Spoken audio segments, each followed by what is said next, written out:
Today, the 12th of October 2021, the International Court of Justice, the ICJ, delivered its decision in the maritime delimitation in the Indian Ocean case, Somalia, Kenya.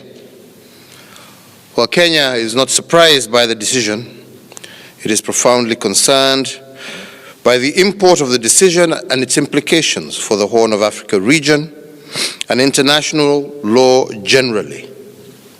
At the very onset, Kenya wishes to indicate that it rejects in totality and does not recognize the findings in the decision.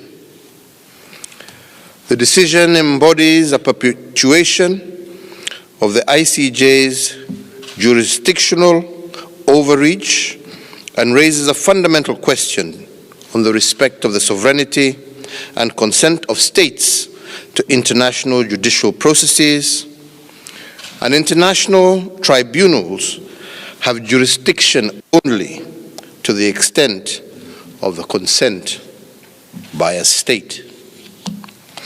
Kenya, as an avid supporter of the rule of law, accepted the court's jurisdiction through a declaration in 1965 with an objectively clear outline of certain excluded matters.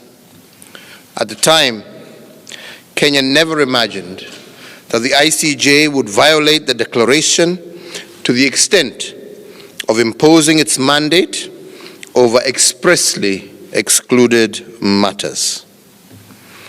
It is an unfortunate development over the last decade, a trend that has emerged of some supposedly international organizations being deployed as political tools against certain countries. Sadly, this has infected the ICJ, leading it to impose jurisdiction on a dispute that it has neither jurisdiction nor competence.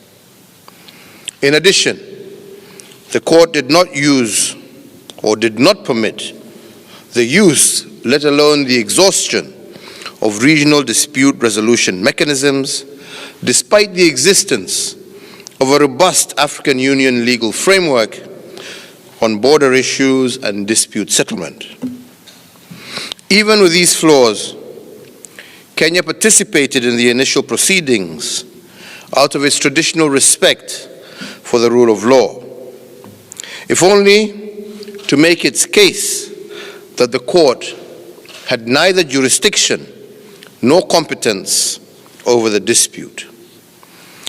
However, the court decided, inexplicable decision, delivered on the 2nd of February 2017, that it would hear and determine the dispute despite the founded objections, and this decision was clearly erroneous. Faced by the above substantive and a persistent procedural unfairness from a biased bench and the denial of the right to a fair hearing, Kenya was forced to withdraw its participation in the public hearings on the 14th of March 2021. In fact, Kenya doubts that any state would have appeared at all in a case such as this.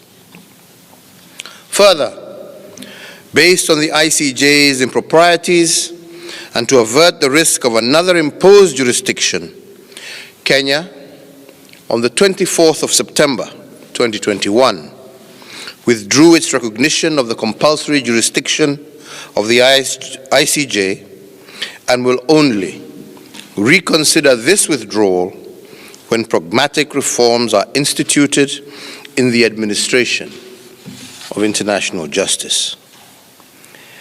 Kenya therefore calls on the international community to create an enabling environment for the pursuit of a negotiated settlement. Kenya and Somalia are neighboring states with a common border and communities with shared social, cultural, and religious practices.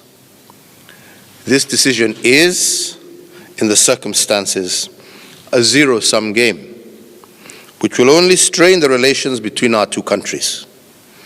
It will also reverse the social, political, and economic gains and potentially aggravate the peace and security situation in the fragile Horn of Africa region. Kenya, like other independent countries, possesses a determined geographical territory. As a devoted member of the United Nations Security Council, as well as the African Union's Peace and Security Council, we call upon the rest of the family of nations to appreciate and respect our inherent right to protect by all available means our territory. Nonetheless, Kenya remains committed to a diplomatic solution to the current impasse.